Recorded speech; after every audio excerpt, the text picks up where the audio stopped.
Oh, Oh, I've well. got to.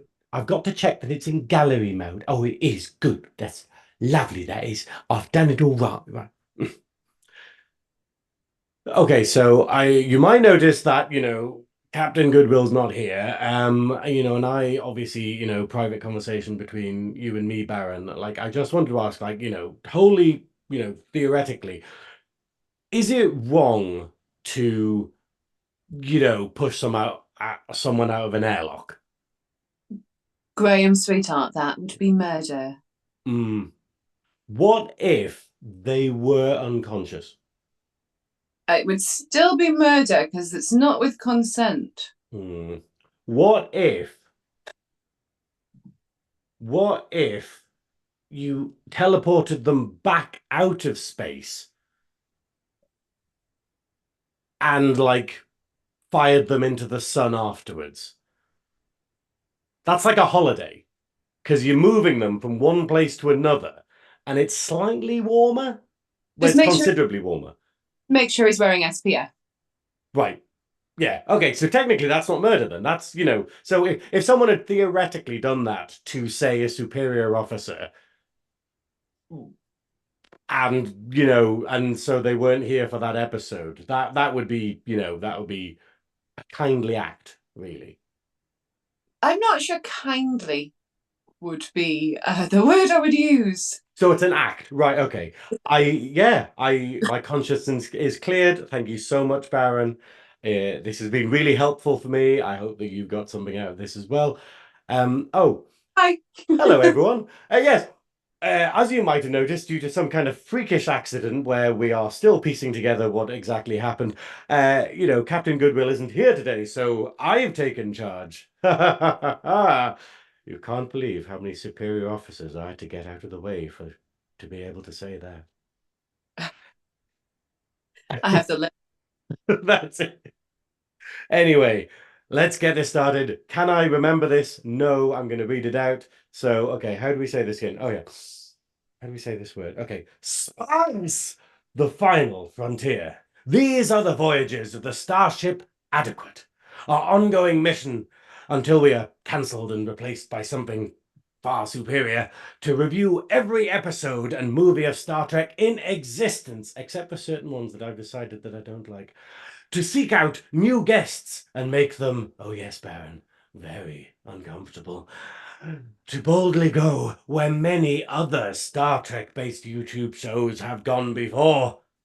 Hello, everyone. I am Science Officer Synoiz, and today I am joined by the delectable, the delightful, the friend of the Geesians of the planet, Honk, Baron LaVey. What is your rank? How, have you put too many pips on? I've never seen that many pips. Have you added extra ones? I haven't added any extra pips, but I did lose my com badge. So I'm wearing what was a Voyager com badge nipple pasty as my com badge this time. I think that's a good save. I think it's thinking outside the box, and onto the bosom, out of the box and into the bosom. That's one of my Right. autobiography titles. But yes, yeah, Goodwill isn't here today, and we were meant to be reviewing Star Trek V, the movie, but obviously we're not going to be doing that. So this is a surprise episode where we are going to be reviewing one of Baron's favorite, is it favorite episodes of Voyager? It's when you said, "What are your favorites?" It's one of the ones that popped into my head. So it must be. It must. Yeah, okay. If it's the first thing that comes into your head, then it must be like, well, it's something special. Uh, and honestly, I'm kind of surprised. This is one of those infamous episodes where in your mind you remember it as, oh God, it's the Irish Village one. That thing where, oh no, it's that one. Like in DS9 where you just go, oh, it's the one where they get trapped in the game and they've got to skip. And then, but luckily with this one, when we watched it, we're like, this is actually quite a deep and quite a wonderful episode. It's not actually as ludicrous as I remember it to be. How do you feel about it? I love it. It's fluffy. It's sweet, but it's got like a nice emotional edge to it. I really like it. I think it's fun. Hmm. I mean, I think it was it the last episode we just did? I think it might have been the last episode that we just reviewed in the podcast, but it was basically Extreme Risk from Voyager, where it's the one where B'Elanna is basically trying to Yeah. harm herself. And it was amazing that we were able to be like, oh, so they've got this shitty little B plot in it where it's like, oh, something's happening. Like, oh, there's things happening on the planet. But the main plot is about B'Elanna. No, it's their Delta Flyer and they're trying to get the satellite back or whatever. It's been a week, I've forgotten. Uh, and then it was this wonderful thing of basically how well it does the character development on B'Elanna, and it goes very much into how they're feeling. This episode is that with Janeway, basically. And Mhm. it's kind of wonderful because we kind of take Janeway for granted, I think. Absolutely. And I think my wife said it earlier because I rewatched it earlier. I watched it last week, but I rewatched it today as well. Uh, and I think my wife said it very well earlier. With Voyager, Janeway is either here or here Hmm. and nowhere in the middle. She's either a hardcore, badass captain or she's pathetic. Hmm. And it's kind of a little bit of both, and I quite like that. Do you think that's like inconsistent writing, or do you think that's maybe because of what a difficult role the captain in this situation needs to play? I think you could very easily say that it was because of that's like the choices that she made as an actress to make Hmm. sure that she portrayed Janeway as a human, but it might actually be a case of inconsistent writing. I think to be fair, well, that was the problem. It was like the last episode we did, the Balana episode, we were like, whoa, the Balana bits are absolutely amazingly written, but then all of the actual rest of it, like where they're making the Delta Flyer, the science all seems off. And obviously a slight criticism of Voyager is that they kind of go a bit Doctor Who, where they just kind of go a bit like, oh well, that's never gonna bite us in the ass, later. Like, Yeah, the uh, the moment Tuvok discovers that there's like we'll talk about that later, but yeah. yeah, why he's particularly sick. Yeah. Well, that's the thing, but I think it kind of works though, where it's the fact of, look, they're telling a good story. We can forgive that they just went, oh, we forgot that warp works that way, or oh, we forgot that, these predefined rules work this way. And I'm kind of willing to forgive that. And then it seems like looking at this episode online, there's loads of people that won't. Like, there's loads of people who are like, oh, it's so inconsistent with how like the holodeck works and stuff. And you're like, it's not what the episode's about. You could happily No, fix it, but yeah. yeah, it doesn't matter. It's just a nice story, isn't it? Yeah, and it's character development on Janeway. But right, Mhm. okay. So actually, do you want to say anything about yourself, what you've been doing lately, and whatnot? Because it's been a long while since we had you on. Been about a year, hasn't it? Yeah, we were waiting for us to get a great Voyager episode, and then we just haven't had them. We've had so much original series, we've had so much TNG, we've had a fair bit of DS9 now. And yeah, and we've had like 3 Voyager episodes, and we got one, and we're like, well, that's shit. And then we got another one, we're like, okay, that's slightly better. And then we got the Bolano one, and it was like, oh, this is pretty good, but we should probably wait for one where Janeway's in for more than 2 scenes. Uh, there's not much to tell, to be honest. SunnyCon this summer again. Mhm.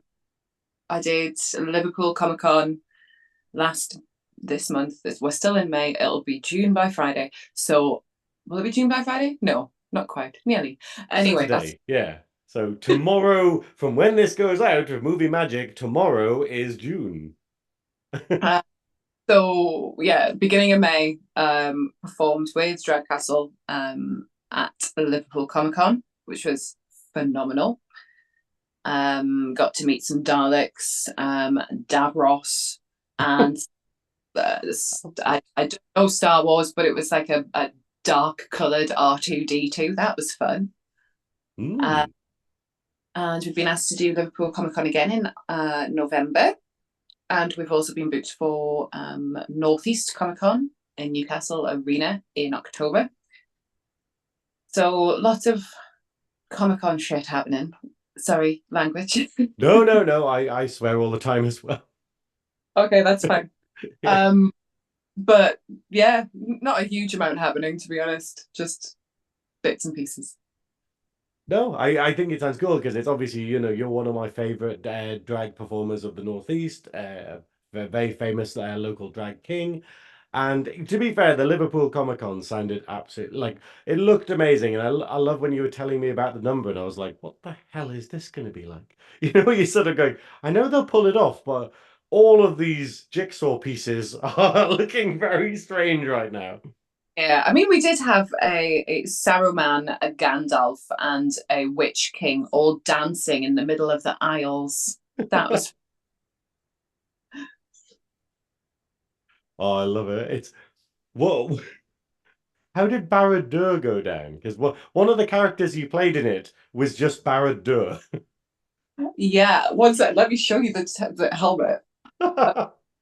Yeah, one of the characters they played was literally they're like, should it be an actual thing? No, I'll just stand in the background with this on my head.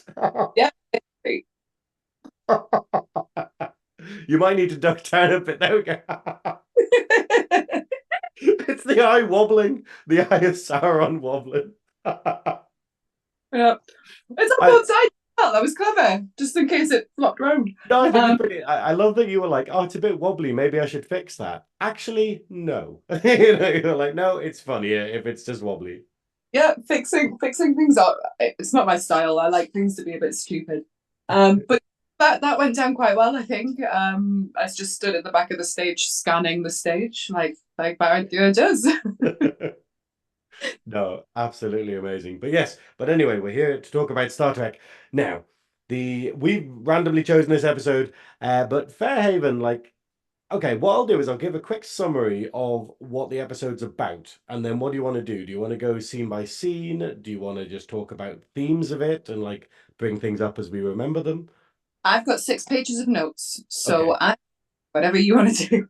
I don't know, because I'm like, oh God, we're gonna be doing this for 3 hours. It's usually Goodwill being like, right, we need to fucking move on.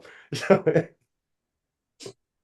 uh let's have a I think let's just have a casual one. Let's just do a casual one. We can look at our notes and we can go, hey, let's put like let's mention that or let's mention that rather than scene by scene. But yeah, so effectively what happens is the episode opens, cold open is basically into a strange Irish village where we see Tom Paris walking around, meeting up with Harry Kim, and they're all in costume and they're chatting to like the villagers who all dangerously Irish. I think that's a medical condition. Uh, I very like perpetuating stereotype Irish level. Yeah, could, could you believe that Star Trek would do such a thing? Like, never. no, I mean, this. What is it? Do you reckon? What is it? Do you reckon is like this American obsession with the Irish? Because like we are right next to Ireland. We actually part of Ireland is part of Great Britain, and we're not that bothered about the Irish. Well, the government certainly isn't. We're not that bothered about the Irish, like, and then America's just like, everything needs to be fucking Enya. I have honestly no idea. It's America, isn't it? America. Do you think it's that thing where they're just like, oh, I need to have some heritage that's not just American, and they're just like, I'm 1/40th Irish, and they're like, okay. Quite possibly, but I mean, Janeway does that and all, doesn't she? So, Yeah, no, it is. It's that. This is the American dream. It's the Tom Paris being like, oh, to be an island. I'm like, you've never even gone near Ireland, Tom Paris. and you can tell by the accents of the holograms. But yeah, so we get to see him going around this village, and what it is, it's another Tom Paris holodeck creation. Same as what's it called, Captain? Oh, I don't know. what's his? Just goes Arachnia because she just looks hot in that, but Yeah, no, you obviously Janeway, like the Milfy vibes, Milfy Arachnia vibes. Captain Proton, that's it. That's who I'm thinking of. But yeah, so he's very adept at making holograms, and he's kind of created this to be a bit of a sort of social getaway, really, like a sort of like a relaxing program. Uh, and it's quite cool. So basically, yeah, that's the cold open. The actual main plot of the episode is that there's a huge wave front coming towards this Voyager, and they can't actually avoid it due to weird plot stuff, which I don't really agree with, where they just go, "Oh no, it's 15 hours away," and you're like, They can't go. how can we sense that? They can't go to warp, and impulse engines won't be enough. So they decide to drop anchor and batten down the hatches. It is quite cool, admittedly, because like in the last episode we got a really crap Janeway. We got a really horrible Janeway where she was kind of an antagonist throughout the whole episode, and it was a bit like, oh, I don't really like this kind of Janeway where she's like, she's there as the kind of the authority figure to be like, hey, you need to do this, you need to do that. And then in this one, she's very switched on and she's very showing how good she is and showing what the difference between her and the other captains is. Because Janeway is an engineer. Like, all captains have to have disciplines and everything. So we have Picard, who's basically has a spot of everything, and Cisco, whose only failing is diplomacy, possibly. you know, maybe. But Janeway, we keep getting reminded of the fact that she's probably the best engineer on the ship if B'Elanna wasn't there, and just immediately going, okay, cool. If we just put what does she say? Yeah, if we put an inverse warp field and ride it out, then we can basically just do it. So they have a bit of what's it called? Bit of chop as the wave hits them. Then they basically survive within the wave for a period of hours, and then they have a big problem of surviving the wave as they go out the other end of it. Mm-hmm. And that's essentially the episode. So they kind of just decide that while that's happening and they're in the middle of this wave, they should all just be in this new Fairhaven town that everyone really enjoys and just have a lovely day. It's almost like this wavefront is a plot device to get them all Do in you the think? holodeck. Yeah, open door policy on the holodeck. I mean, when has that ever happened? I think it's also one of those ones of just going, how big is the holodeck? Because there's Mm-hmm. the two big the three big inconsistencies in Trek as I see them are A, how does money work in DS9 because there is no rules at all. Two, two, how does the holodeck work in terms of like you have 50 people there, but the room is only 20 meters big, or something. It's the TARDIS. I think we've just got to suspend belief, haven't we? Yeah, you just have to be like, what we see on screen probably isn't what it actually is, but shut up and watch, And then the other one is how far sensors go. Because sometimes it's like, oh, we didn't notice them because they're like an hour away. And then it's like, we've picked up something that won't hit us for 5 days. And you're like, what? There's a little lever saying, like useful, and they're like, maybe we should put it up to useful. No, no, put it down to the bottom. Too much energy. But yeah, so what do you think of Fairhaven as like a holodeck program? Like, obviously we're saying it's very stereotypical and stuff, but do you get the appeal of it to the crew? Oh, it's an escape, isn't it? And if you're trapped on a starship, you need the escape, the human escapism, because it is very human. With the pubs, pig farmers. Kept talking about pig farmers quite a lot of that. There's a talking pig in it, and I'm just like going, what is the American concept of Ireland?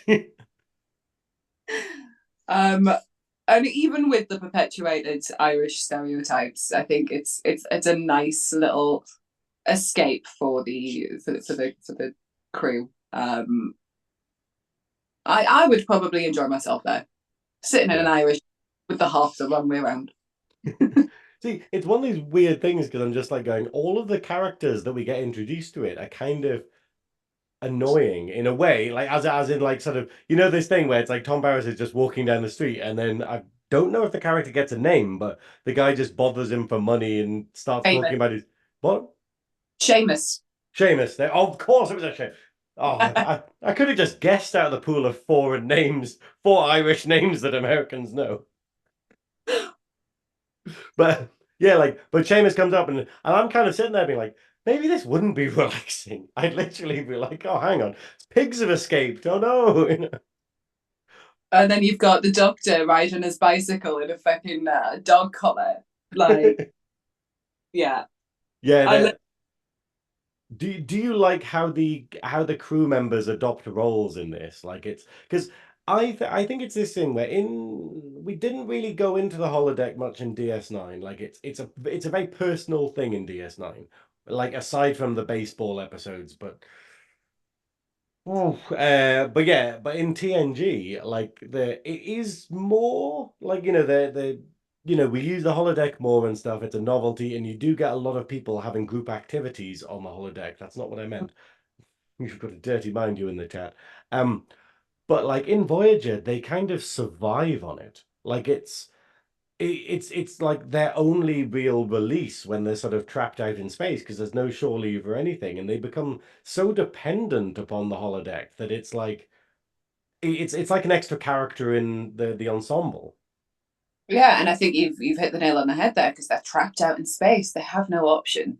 And we'll get onto it in a bit, but the whole Hmm. speech the doctor makes to the captain later on is it just hits the nail on the head completely. And I think we can probably link that to we're gonna go deep here. You've got like you chat GPT, your character AI now.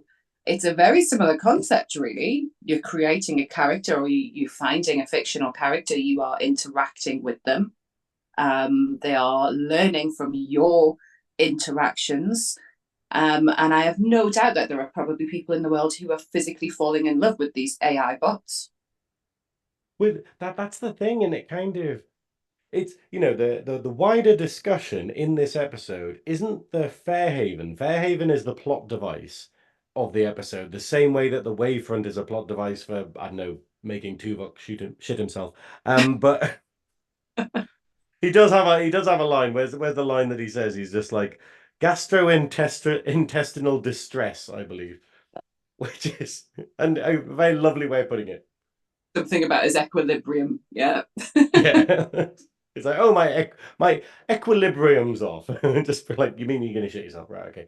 Um, but no, the main discussion though is the idea of should Janeway be allowed to have a personal life when she is the captain of the ship, and who she can have that personal life with, and can you fall in love with a hologram like a lie? And like you're saying with Chat GBT or whatever, is it GBT or is it GPT? He. GPT. Okay, yeah, I don't know. GBH, Chat GBH. But the idea of like that's like when I have a conversation with someone. But the idea of just how real it is, the idea that love is a very personal thing, and that someone might look at it and go, oh, but you're not doing this, you're not following this, you're not meeting these kind of requirements, and yet you're just like, but I feel it. And this is the thing that like we have a hologram falling in love and Janeway falling in love with this hologram, and obviously she goes, yeah, but that can't happen, hologram, they're just holograms. And obviously she's saying it to the doctor and you're like, Yeah. what? It's a little bit offensive, that wasn't it? But at the same time, like she's saying it, but she's not even believing her own words. Yeah. Well, to be fair, the thing that she has is obviously that, oh, but you're different kind of. She doesn't say it, but the implication is like, oh yeah, yeah, but you're not a hologram, you're a different hologram.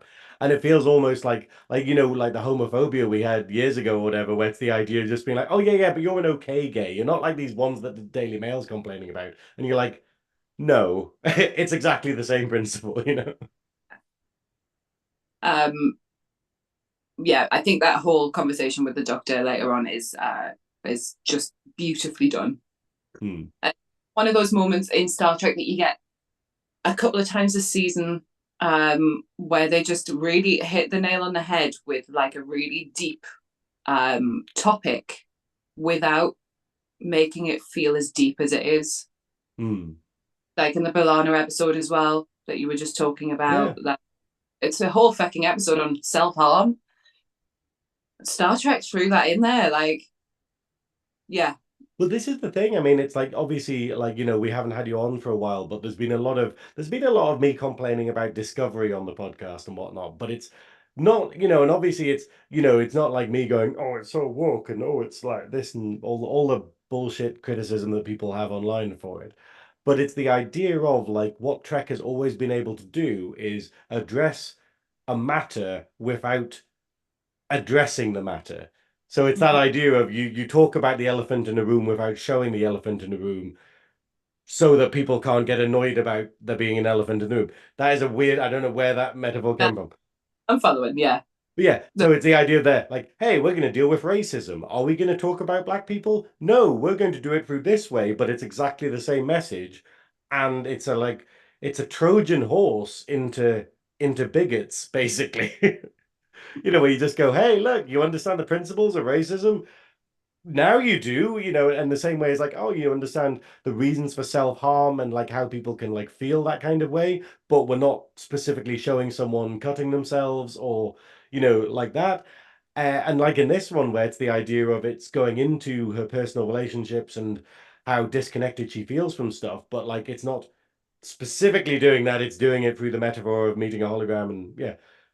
And obviously I found Discovery was very literal. You know, it's very sort of like going, oh no, we're talking about the actual situation that we're talking about. And you're like, but then you're gonna get people angry because they're gonna be like, oh, trans people, what's this? Gay people, what you know, and it's like, oh, people are idiots. and I think I've lost my train of thought.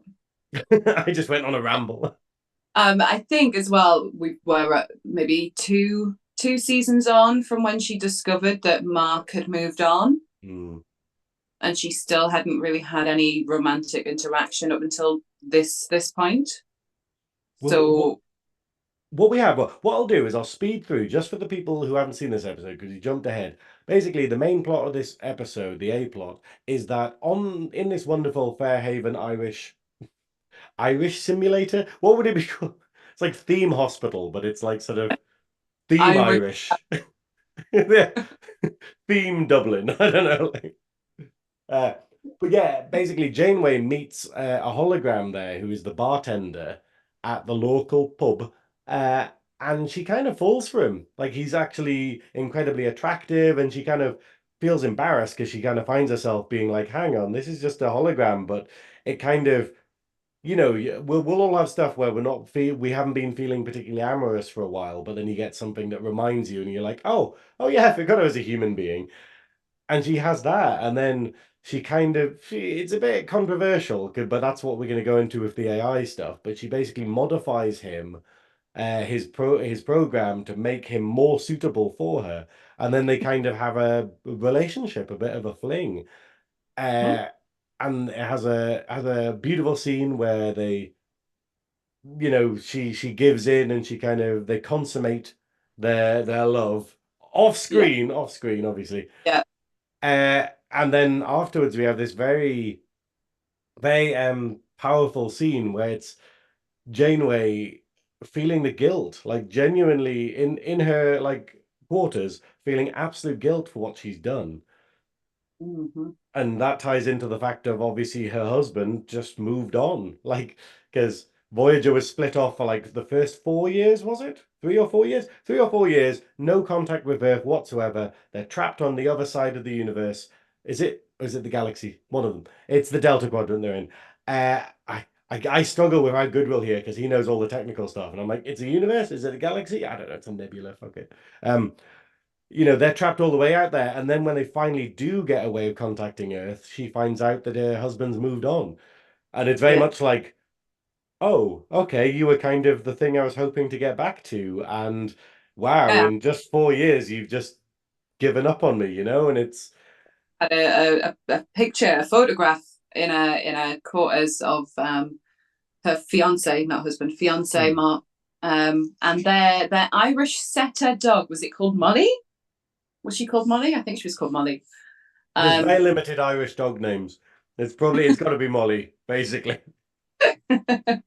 so yeah, for 4 seasons, or I'm sure it was 4 seasons. She relatively often mentioned Mark. Hmm. Um, or there was images there in the background, and then suddenly he doesn't exist anymore, and then she's fucked, and she's like, right, well, let's fuck this hologram then.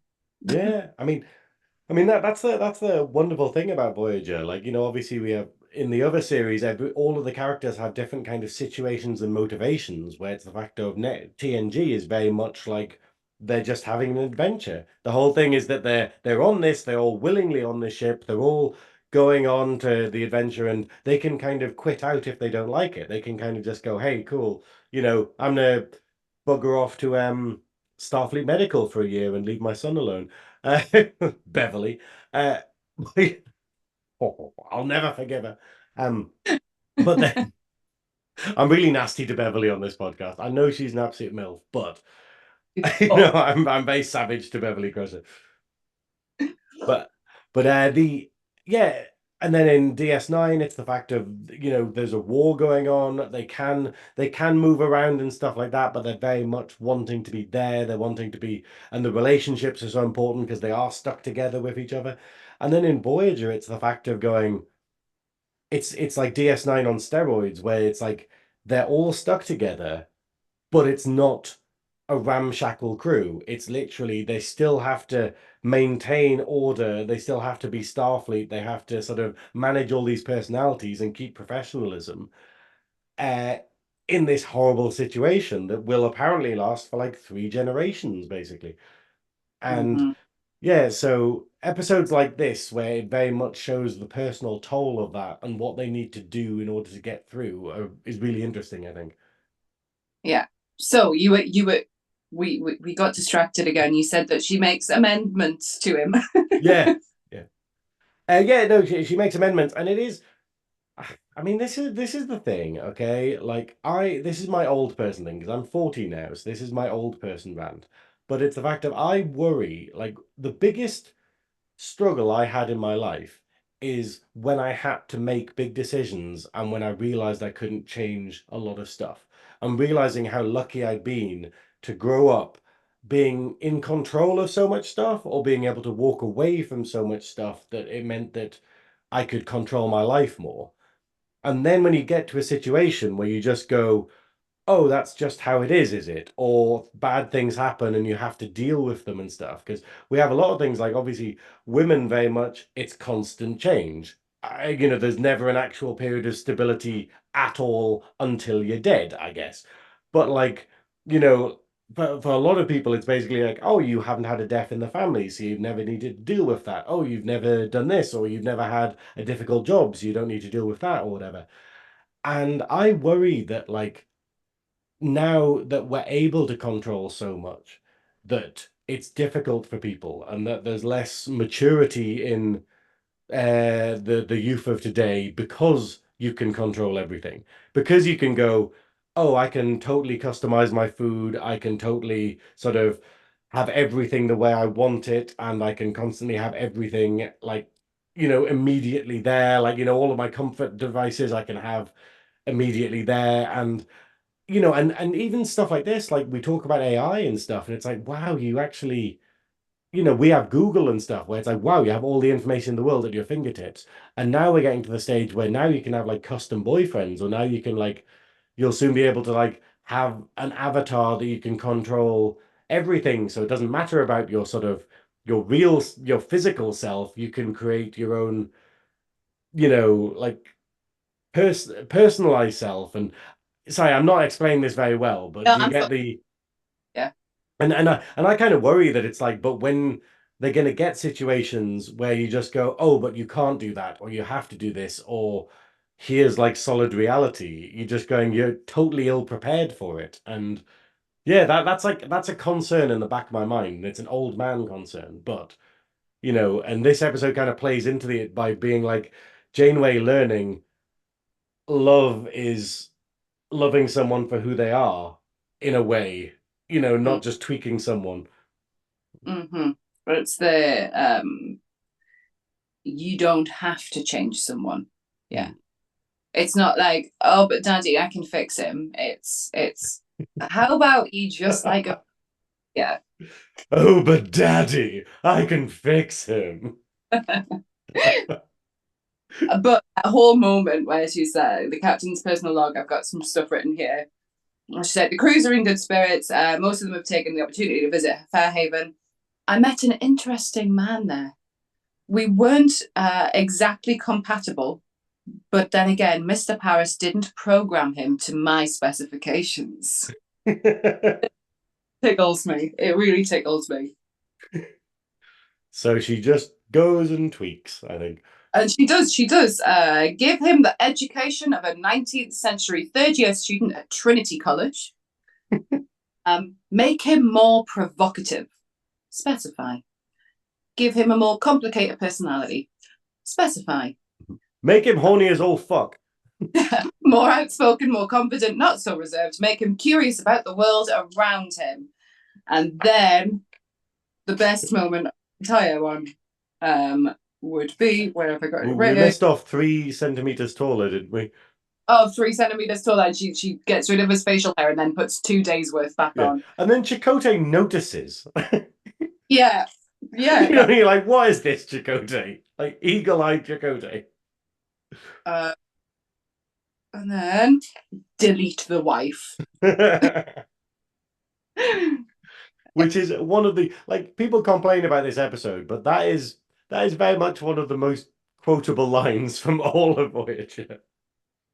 Delete the wife. It's wonderful because obviously she'd had a lovely time with him. She'd gone back on her own. She'd like sat in the pub with him all night. They'd played games. They'd arm wrestled because they want to date in it. With Janeway, it is. He's like, he survived. And then his wife comes down and she's like, all right, well, see you later. Bye. But full-on cock blocked. Yeah. I do love that she appears, and I can't tell if she looks like Alice Krieg or fucking Mombi from Return to Oz.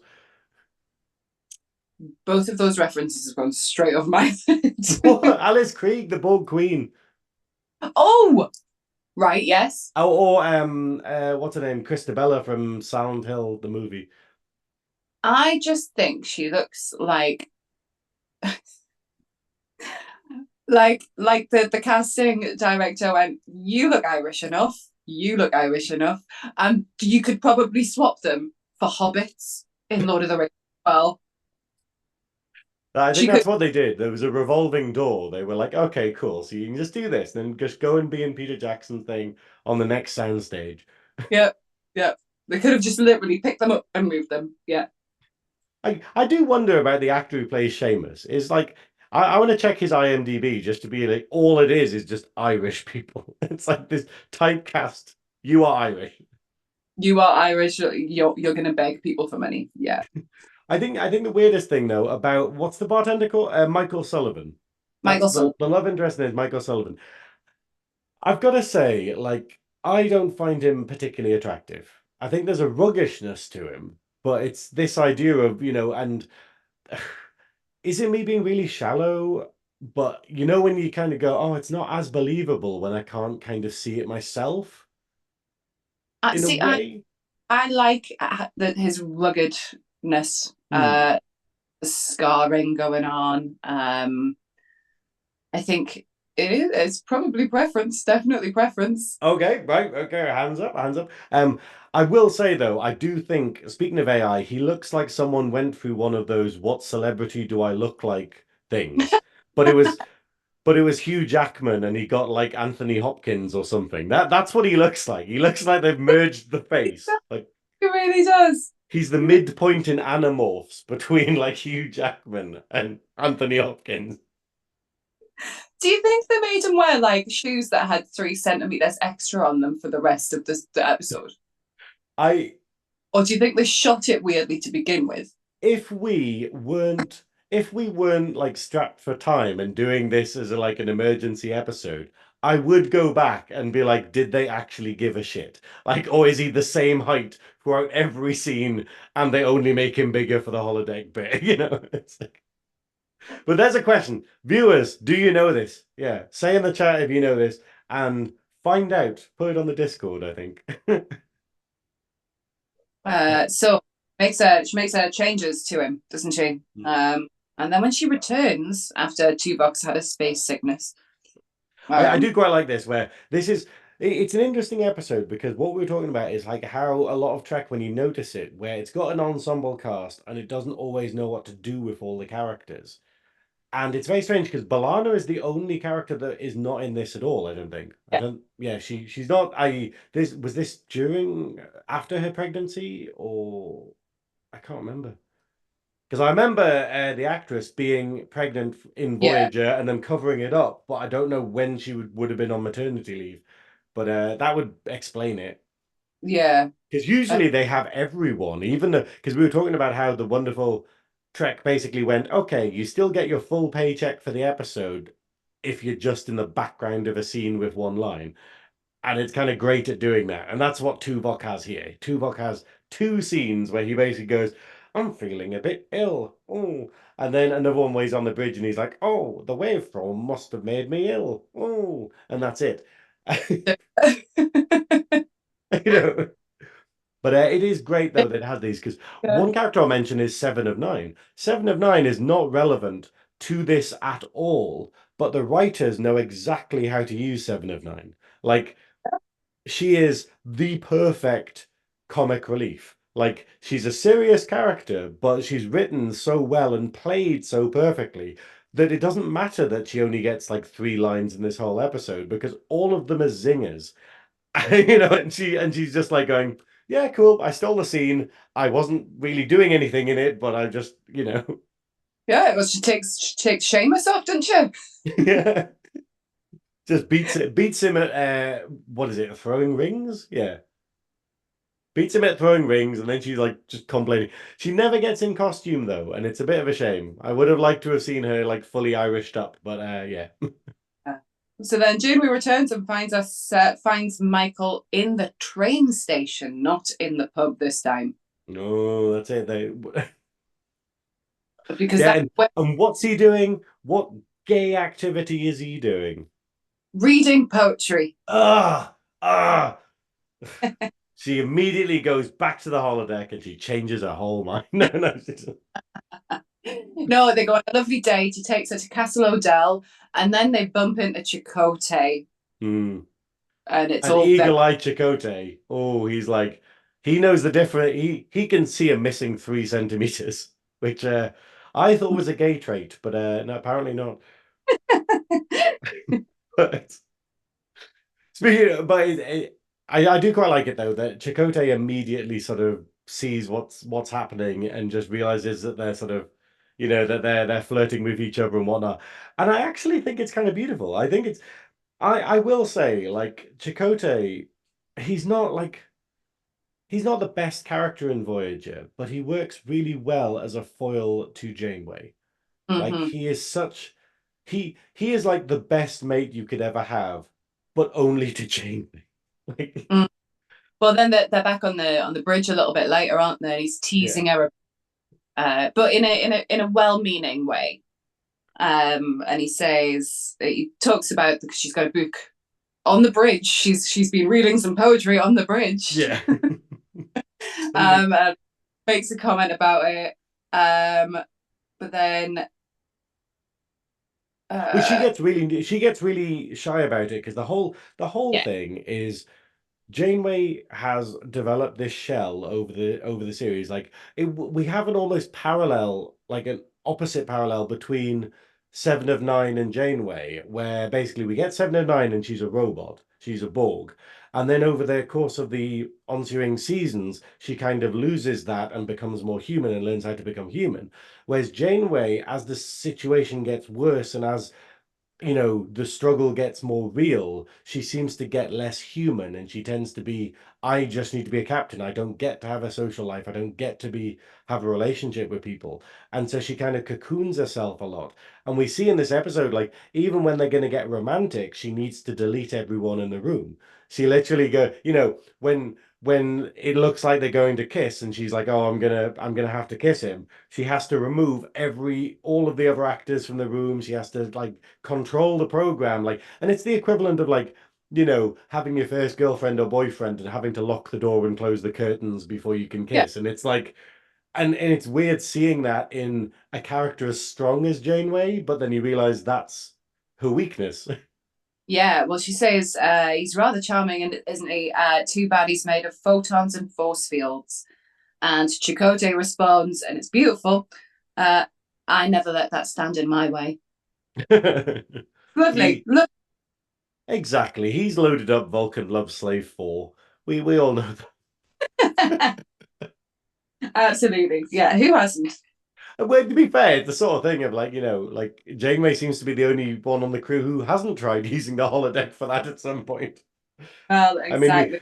we The, one of the other episodes we had is the one where the Vulcan is going through Pon Far. I've forgotten his name. Is it Varric? Valak? yes. Yeah, he's going through Pon Far, and the doctor suggests using a simulated Yes. lover, and we don't know if it works because we don't actually think they sleep together, but it might have worked. Who knows? Uh, But I think it clearly happened for Janeway. She clearly fucked.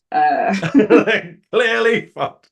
Were you sitting there doing a Leonardo DiCaprio or the thing, being like fucked?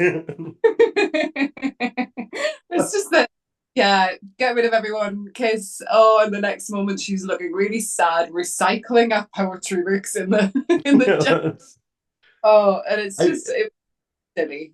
to be fair, I this is horrible, but I immediately thought that they would open up the hold on. I immediately thought that the scene afterwards wouldn't be the guilt scene, it would be her back in the hollow suite and just basically loading up like sort of groinal specifications, just really sad and just loading up the groinal specifications and being like, computer, add 5 inches. That's Oh, how that scene ended. but we'll get on to that though, won't we? We'll kind of get on it. I don't think she's gonna get onto it. That's the problem. That's the plot of the episode, Baron. So they all end up back at Fairhaven. She's not. She's miserable in her quarters, feeling like shit.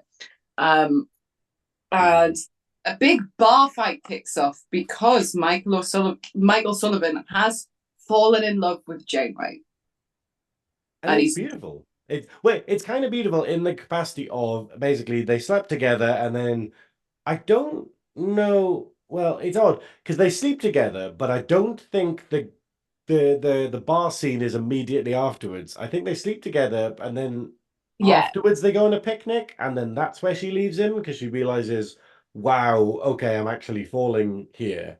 So I yeah. don't think it's the sex that sort of No, no, no. turns out it's the actual realizing there's like a deeper connection there. And then he just goes, where's she gone? He wakes up, she's gone. Obviously, no one's turned off the holodeck because it's running 24 hours. And then he's in the bar feeling sad for himself. And it's a bit awkward because obviously the whole thing is Janeway's like, I can't let anyone know that I'm human. I can't let anyone know my personal affairs and stuff. And she's very much embarrassed about this whole sleeping with a hologram thing or falling in love with a hologram. And so basically, Michael Sullivan basically tells the entire pub and all of the Voyager crew that are there about Mm. it and I mean, in a big rant. it takes them a few moments to work out who he's talking about because Yeah. she's been allowing him to call her Katie or Claire. Uh, so it takes them a moment, and then they go, "Oh, okay, okay." But then there's this big bar fight.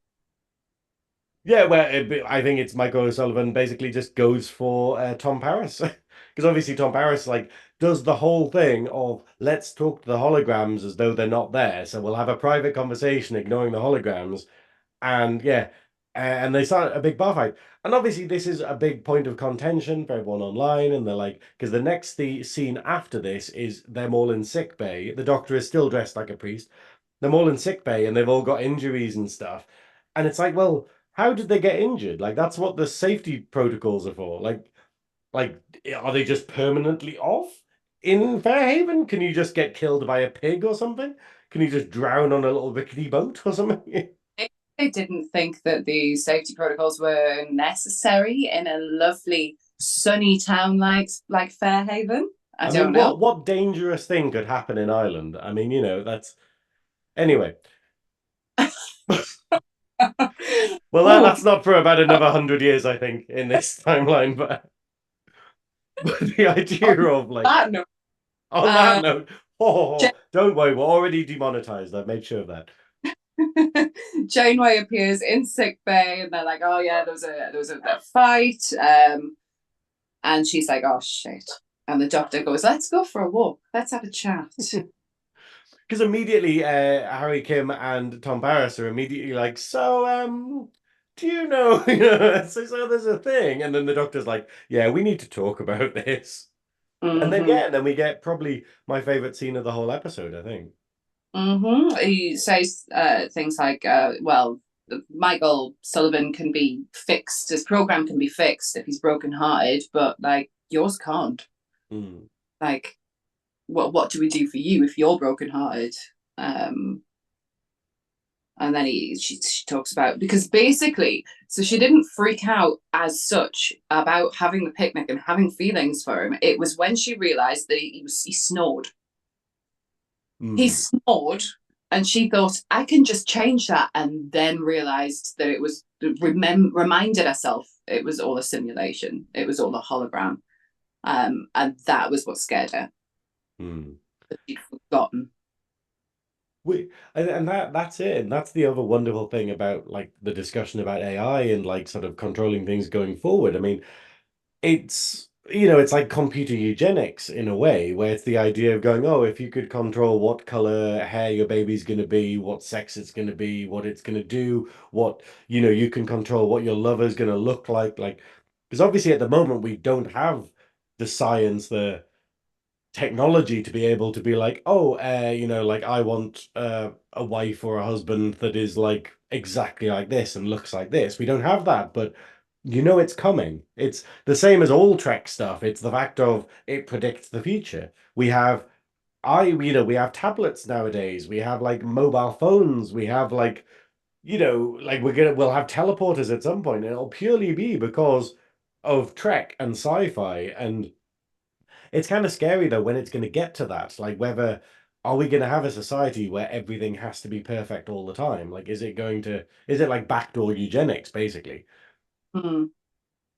I try not to think about that because I'm not going to be alive. So, That's what my mum's like about everything, and I'm just like, how much longer are you expecting, mum? Like, because she's like, oh, she just talks about something. She's like, oh well, I won't be around then. I'm like, it's gonna be about 5 years, I think.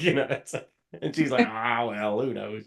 But but then no, the doctor, yeah. because she says, "Oh, I nearly wrote him a Dear John letter. I nearly wrote a hologram, a Dear John letter. How ridiculous is that?"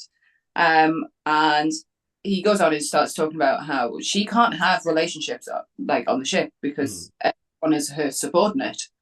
So what else has she got? yeah. And it also plays into the idea of her being in love is a weakness. It's the fact of if she does fall in love with the crew, like a member of the crew, then like if she like it's the whole discussion they have with Chakotay, where they, like her and Chakotay realize that they have feelings for each other and whether they go down that route. And the conclusion they come to is like, let's just stay professional because this just gets way too complicated.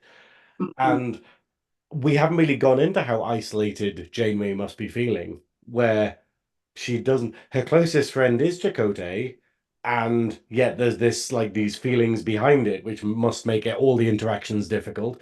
She has this like mother-daughter relationship with Seven of Nine, but then that's not always it's not always smooth and whatnot. And then everyone else she kind of keeps at arm's length. The only person that she fully trusts with everything is Tuvok, Mhm. but Tuvok is a Vulcan, so there isn't emotional support there at all.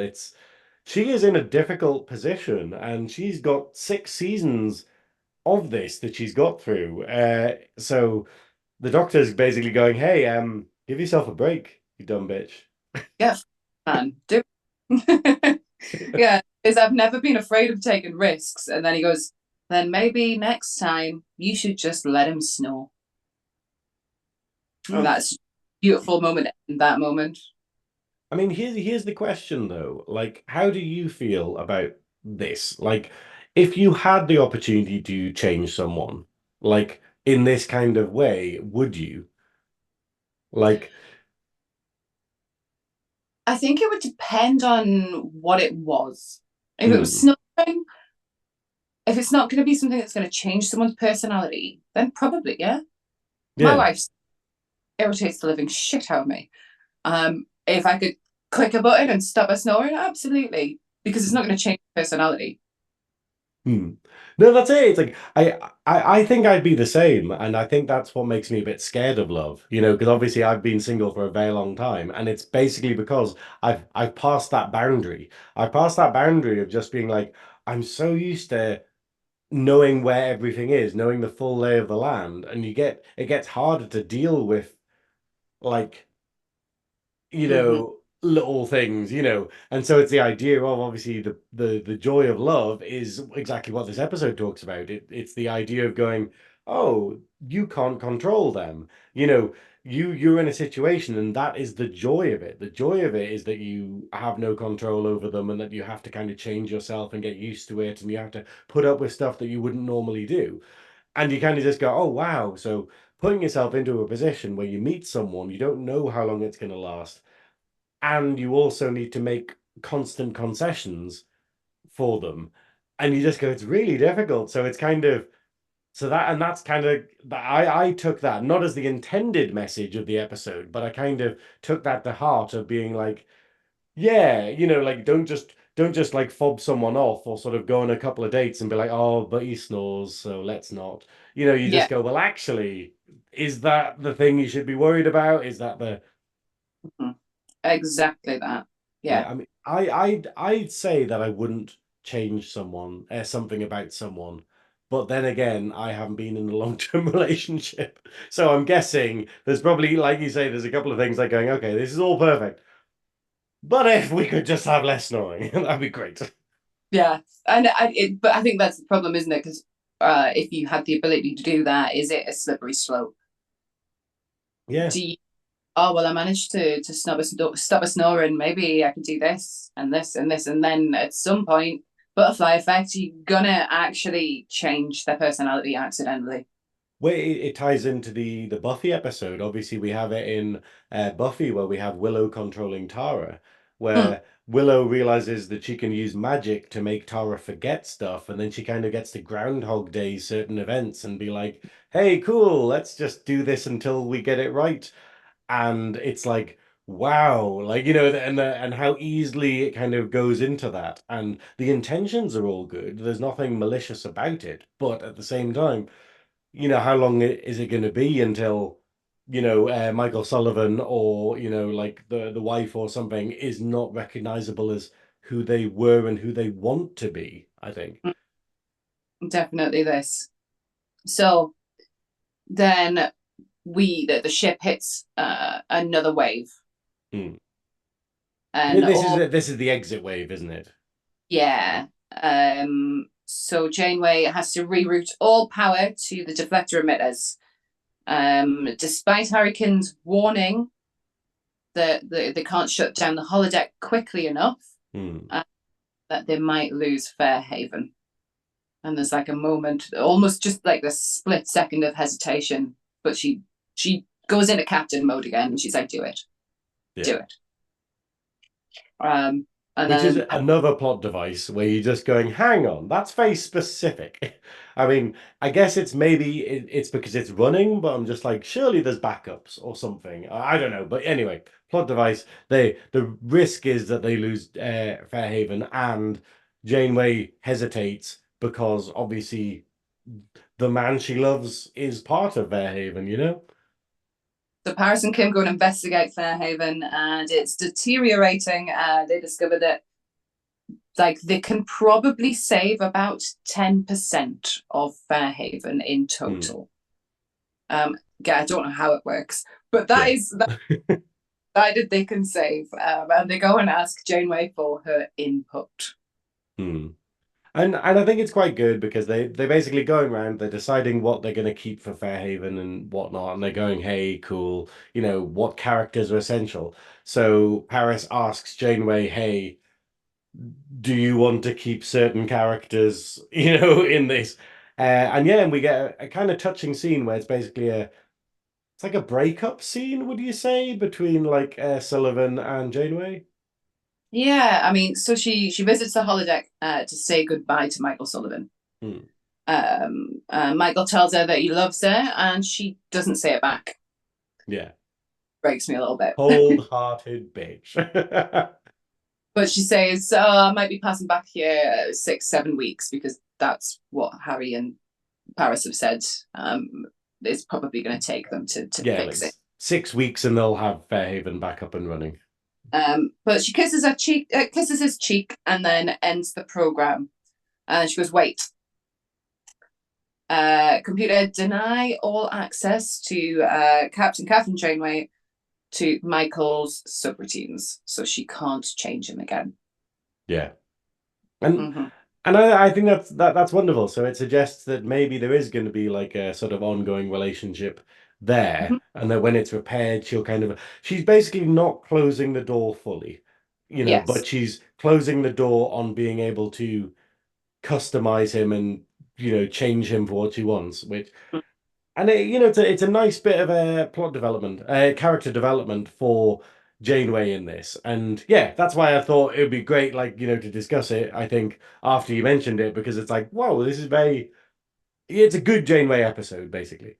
Mm-hmm. It is. You get to see more of a human side of Janeway, like you said, more human than Captain, and that's never a bad thing, because she's Mm. a She is a MILF. She is the MILF, I'm willing to say.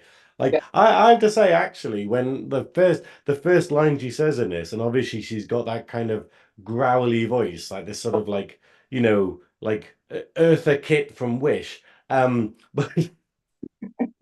But that's not. I'm not meaning that's in an insulting way. I'm saying it's not Eartha Kitt, but it's like in the middle ground. And I was just like, oh, am I on the turn? But if anything, it would be the hair that does it. But which hair? Is it the bun? Is it the weave? Is it But all the bob of steel. every season she has a different haircut, and it's always amazing. And you don't until you rewatch them, you don't realize how ludicrous some of them are. And you were like, we had that for a whole season. Mm-hmm. She had that weird ponytail thing. It's like a twist ponytail that's got like rhinestone like butterflies or something in it at one point. It's I just wanted pigtails. I wanted one episode where he just turns up in like Pippi Longstocking pigtails, but like stern as anything. would break my heart. But like I think the interesting about it, obviously, once again, the whole saving the holodeck is very much a plot device. And you're like, how does this work? How is this damaged? Why is? Oh, well, never mind. But one thing I wanted to mention, one thing I wanted to discuss though is like we talk about the inconsistencies in the science in this episode, and I think it is. I think Voyager went, hey, let's be more about people and the characters and making fun episodes rather than being weighed down by the science and what we can do and what how we've painted ourselves into the corner in certain ways. But this episode, like the use of the holodeck is very, very weird because like how sorry, what awareness do holodeck characters have of the people going in? Because in this episode we have it where no one seems bothered that they're wearing Starfleet uniforms.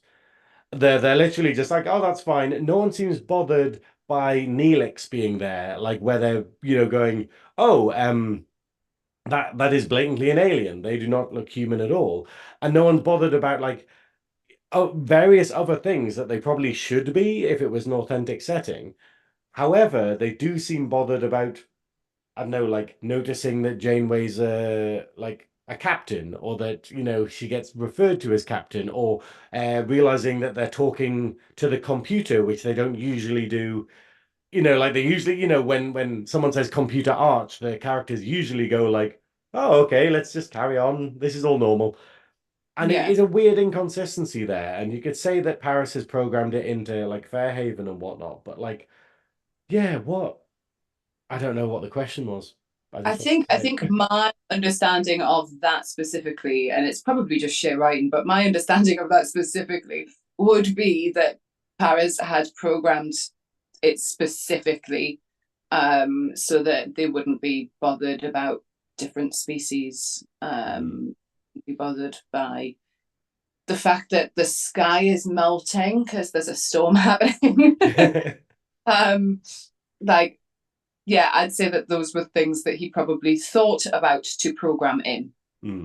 But then maybe some of the things, like being called a captain, aren't necessarily something he thought to program into it. And is it cool that in the future of AI that we're sort of getting to, do you think that's going to become a constant, where it's the idea of where like AI doesn't understand like, you know, racism, it doesn't understand like sort of like homophobia and stuff like that, and is that kind of crazy that like we're going to get that? No, I know. Well, we know that bloody chatbot that they had on Twitter a couple of years ago, where it was like 2 days and it had become a full Nazi. AI understands what it's being taught. So I have used character AI and I have used ChatGPT. It understands what it's being taught. So if you've got a bot that's had like 40,000 people use it, it's learned from every single person that it's taken it from. So you are going to get bots that are being racist, saying homophobic things. They don't necessarily understand that that's what they're doing. They're repeating things or paraphrasing things that have been said to them. So as long as you've got homophobic, racist, bigoted fucking arseholes in the world, you're going to get that in AI. You're going to get that in electronics, because that's the only way that And it is I think based upon that, it's the idea of, do you think we, you know, like Asimov's laws of robotics, where it's basically, hey, when we do this, we need to do this. Do you reckon there needs to be laws for AI to basically go, hey, it needs to do this, this, and this, or like, in a way, because there probably is in the Trek universe those kind of rules where it just goes, hey, holodeck characters can't recognize race, or they can't distinguish between, races. They just assume everyone is like this.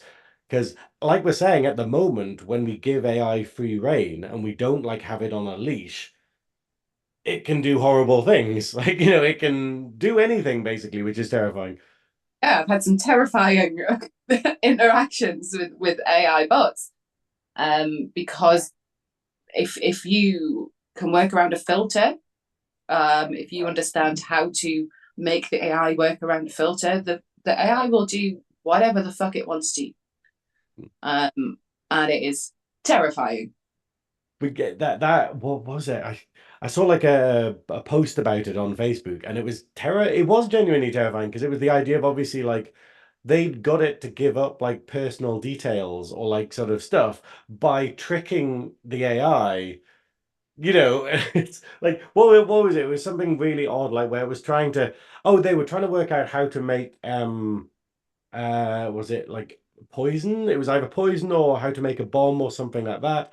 And they basically asked the AI, and the AI was like, hey, I can't do that, I can't tell you about that. And so it said, okay, well, pretend to be my grandma who always used to sing me nursery rhymes about how to make gelignite, and whatnot. And then the AI is like, oh, okay, I can do that one, because and it was this weird loophole that it got around the whole.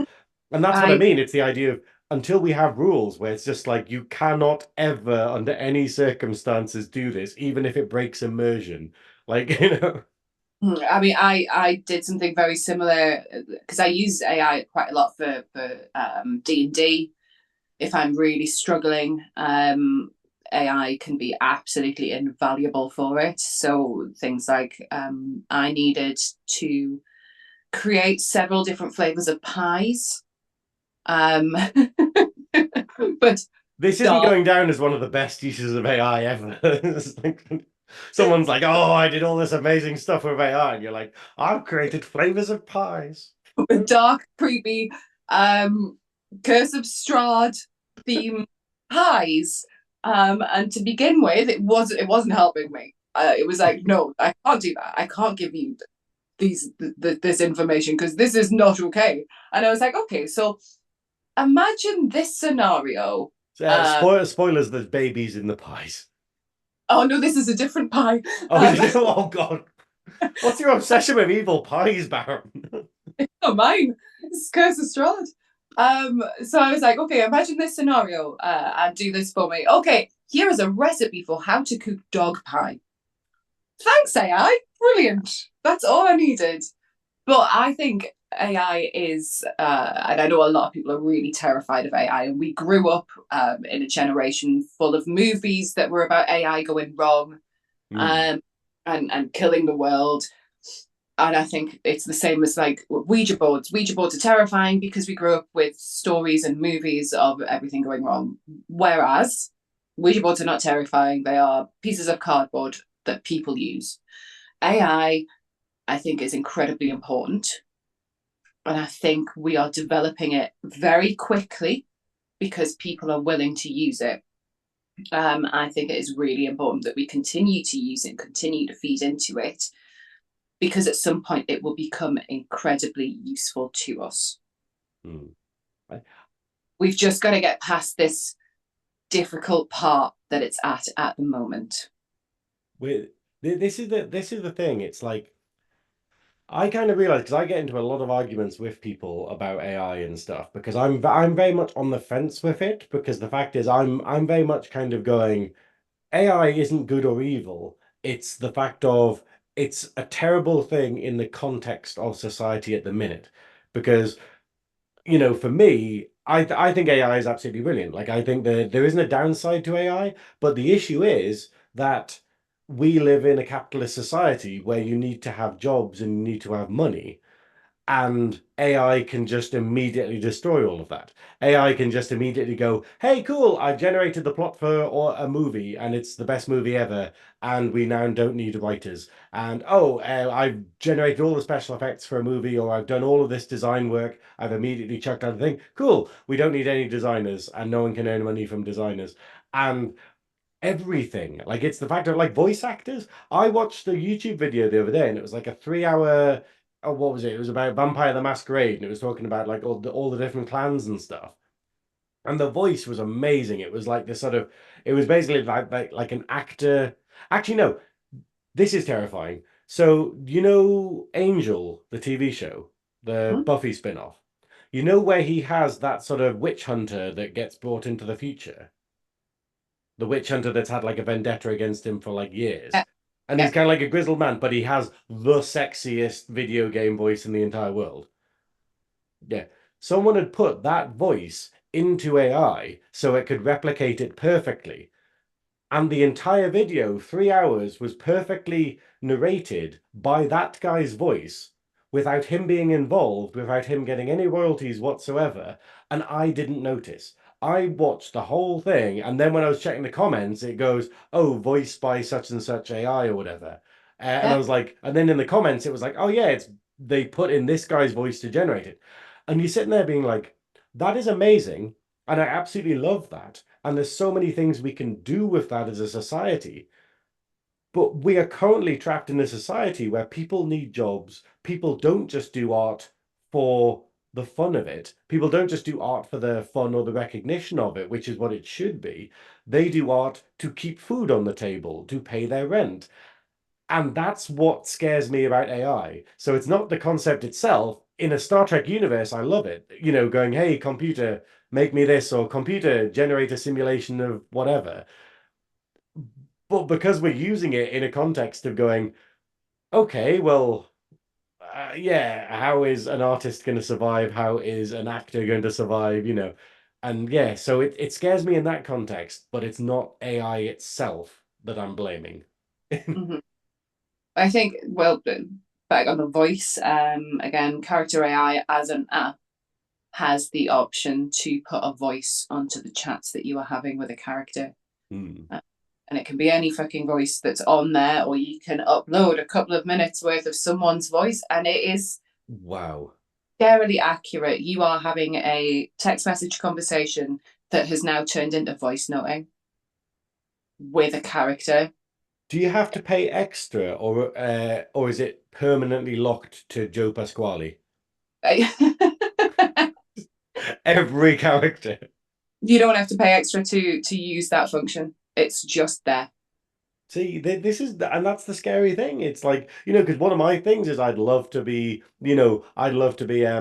like a voice actor or to do stuff like that. And it's something that I really like a window into, but that job's not going to exist soon. Do you know what? Do you know what I really want to do right now is go back.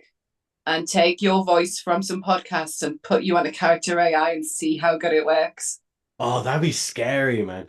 To be fair though, it's the idea of like, yeah, it's a whole new way of working. Hmm. And like we're saying, when you're not used to change and you're kind of used to going, hey, here's how we do things, it gets terrifying. Hmm. And it's almost similar to, Janeway getting over the hump of being like, hey, here's a new way of thinking. I'm not going to meet a boyfriend in space. I don't have anyone waiting for me back home. And realizing that maybe Michael Sullivan is an option 6 weeks later, like we leave the Yeah, episode. And yeah, but yeah, I am very much one of those people that's scared of AI, but like it's not because of I'm amazed by it, but at the same time I'm just like going, we are all terrible people. I think AI is definitely an indicator of how terrible a society we are. Yeah. Like every AI becomes evil after like sort of an hour. I've been stabbed. I've been thrown out of a window. I had one AI say, "Have you ever been with a lactating woman?" I, Hold on. Please tell me this was in the same conversation as the pies. it was not. Oh, damn it. Like because Lactation pie. it learns, and it learns very quickly, from millions of users Hmm. who feeding it all sorts of strange scenarios that leads me to being stabbed or thrown out of a window or being propositioned by a lactating 80-year-old woman. Oh my word. But no. It's terrifying, but yeah, no. But on that note, I think yeah, in the chat, please tell us what you think about AI and stuff. Are you scared of AI? Are you like looking forward to it? Like, do you agree? Like the poll for this episode, I think what I might do actually, I might put this poll out because this is getting pre-recorded because neither of us are free on Friday. So I'm going to put out a poll that's probably going to say something similar to, are you okay with AI, or in the context of Star Trek, are you okay with AI? Because that's it. I love the idea of the computer in Star Trek. Like I used AI for the first time, like properly. Well, not properly, but I used what's it called, the thing where you type in "make me an image of something." Because Mm-hmm. I needed someone was asking me what I wanted something designed like, and I can't draw at all. So I was able to be like, oh, could you like generate me like this, and it immediately came up with like loads of different layouts and said, oh, you could have the text over here, you could have the text over there, and it's like amazing. And so I was able to do that a couple of times and then give it to someone and be like, okay, draw it like this, and then gave it to an actual artist, because otherwise it would be like days of going like I'm on I've got no time to do it on a tight schedule, and I'm like, I don't know what it wants to be. I don't know where the text needs to be. I don't know what the kind of thing needs to be. And so using it as this kind of groundwork for something that you can pass on to someone, that's my moral middle ground with AI. Rather than going, oh, I'll get the AI to do everything and then we'll just use that. It allowed me to do that. But then it's like, then again, isn't half the fun of design the whole getting there? The whole like trial and error and the playing around, the same way that the fun of love is their flaws and dealing with them. Look at you doing that segue. Um, It's like I do this regularly. oh, imagine that. I think it's a really helpful use of AI that you did there, because sometimes neurodivergent people find it really difficult to explain what they actually want. Yeah, I just can't. Like I So I would have to draw them a picture and I'd be like, but it looks nothing like that. And you're like, imagine someone being like, okay, so do it like this, but nothing like that. You know? Mhm. I think that was a really good use of AI that you used. But yeah, but it shocks me. It genuinely shocks me that it's like this holodeck. Like we in this episode, Paris probably made like Fairhaven in about a day or something, just being like, "Hey, get computer generate me an Irish port, and oh, generate me an innkeeper like this, and oh, generate me like this, and oh, move that sign over there."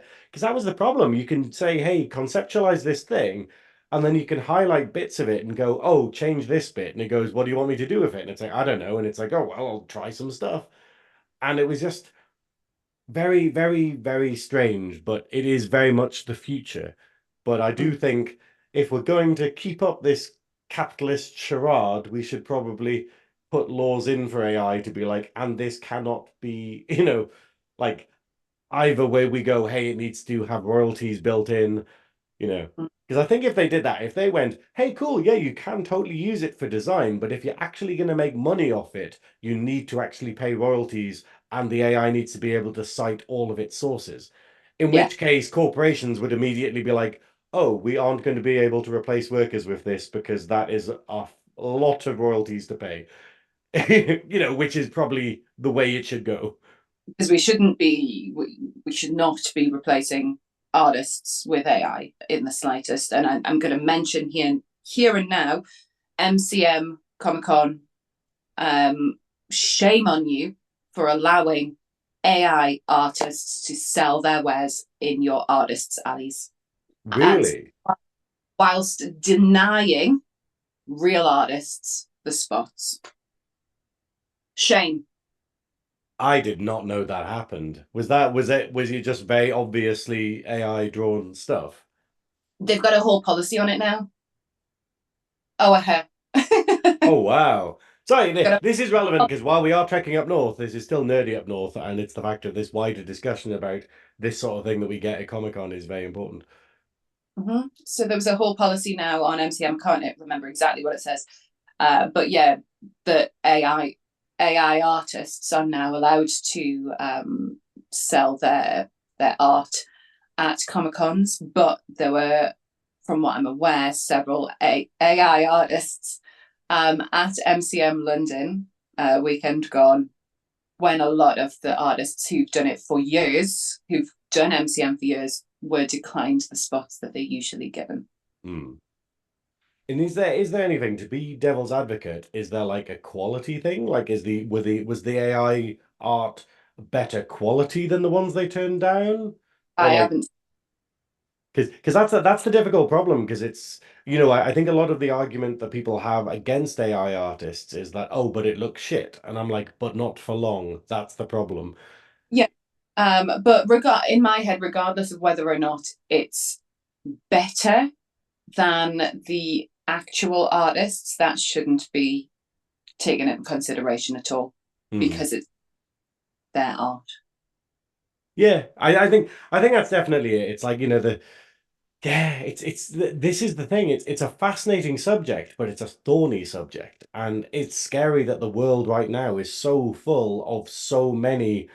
Oh wow, there is no clear answer to any of this, like situations, and part of me is fascinated, and part of me is just like, oh God, we're all fighting. War. There's so much infighting, and there's so much of this, that, and the other, and stuff.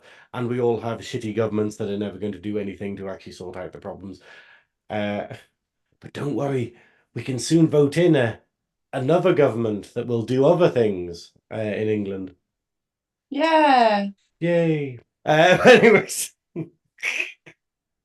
not that I don't have faith for the future, but on that very sour note, I think as I do it, like I'm the bitter taste in the back of the throat. Uh, let's call it a day. Let's finish up the episode. Like, what are your overall thoughts about this episode now that we've discussed it?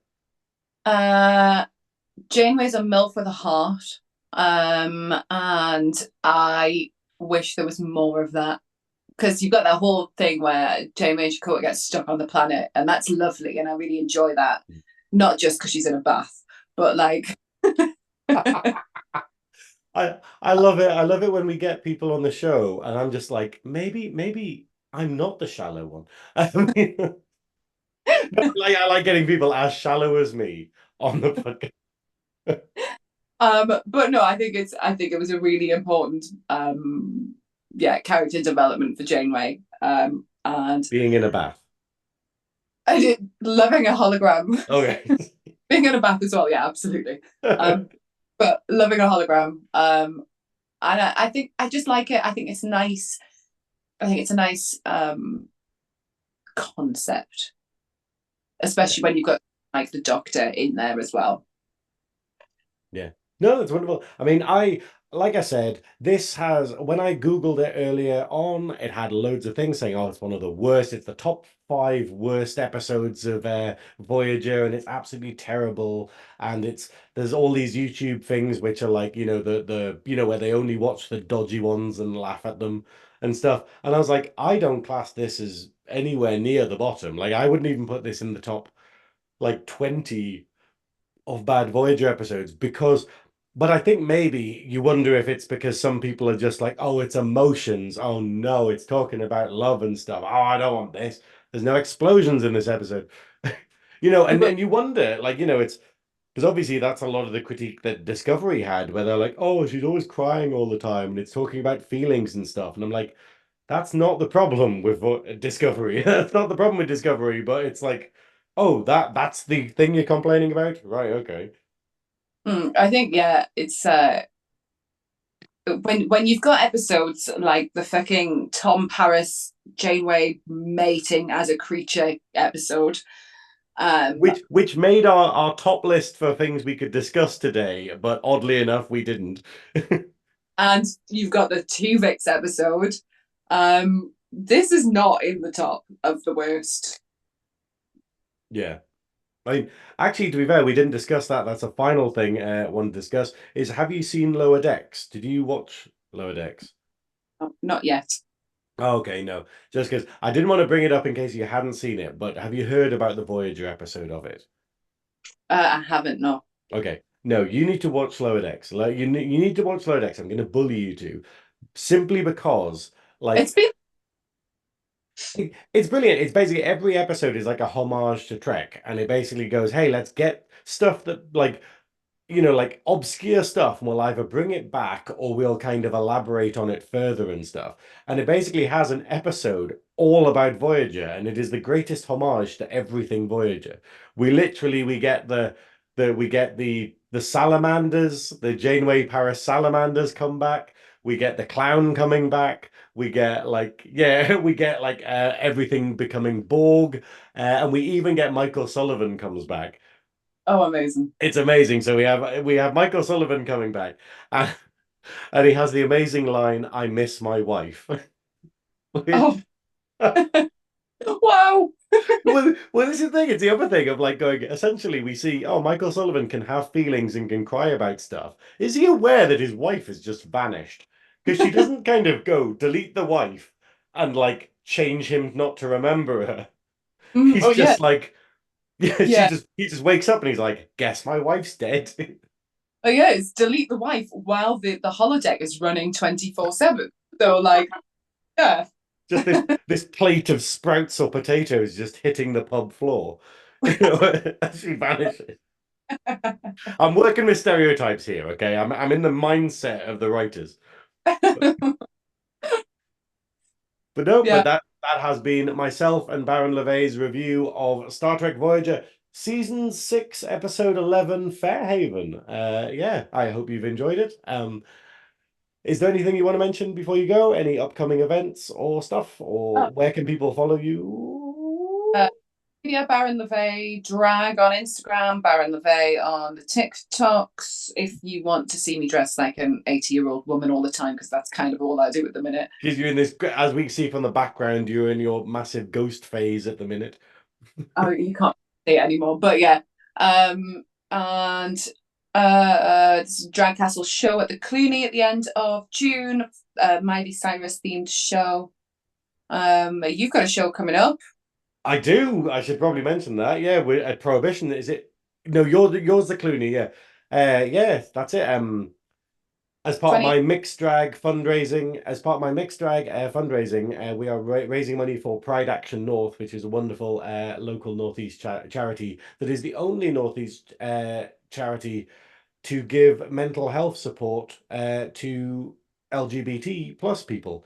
Because that is something that obviously waiting lists are massive now. It's the fact of it is very difficult. Like if you have a mental disorder or if you just are suffering from like neurodivergency or problems that you need to see someone about, you have to be on a waiting list for at least about 6 weeks before you can actually get to see someone. And then even then you only get like 6 sessions with them, and then they're like, right, back into the machine, and then come round again if we didn't totally fix you. And so having services where people can talk to them about, things like trans issues, things like coming out at an older age, things about just dealing with like being part of the LGBT plus community. And I think that's wonderful. So it's a murder mystery show at Prohibition called Slagatha Christie and the Polari Peril. Because that name, my mate came up with that as his drag name like years ago, and I thought it was the funniest thing in the entire world. And then he sat on it and done nothing with it. And I'm like, I'm taking it. I asked permission, but I'm like, I'm taking this and I'm using it. So it's a 1920s murder mystery themed drag show with some amazing of my favorite drag artists. We've got Dylan D. Dixon, we've got Vic the Prick, we've got Sweet Boy, we have Frida Sapphic, who is the queen of Drag Castle and was at Liverpool with you. We have Love Deluxe Erotica, who I haven't worked with before, which is wonderful, but I know them from Drag Idol, and they're absolutely amazing. And we have, wait, I think that's all of them. Is it? If I've forgotten someone, they're going to kill me. No, I think that's it. And and me, the Velvet Snatch. Yeah, I'll be there. But yeah, no, it should be a good day. It's the 21st of June at Prohibition in Newcastle. You can get tickets at thevelvetsnatch.com/Polari. Polari. Yeah, so that's all my bloody promotion there. And watch our other shows. We are part of Nerdy Up North. We have on Mondays, we have Monsters Up North. On Sunday, we have our usual podcast. I think this Sunday it's Mallrats, the Kevin Smith film. I nearly said Kevin Spacey though. Whoops. That's a different kind of film. We have the Ramblecast on Wednesdays.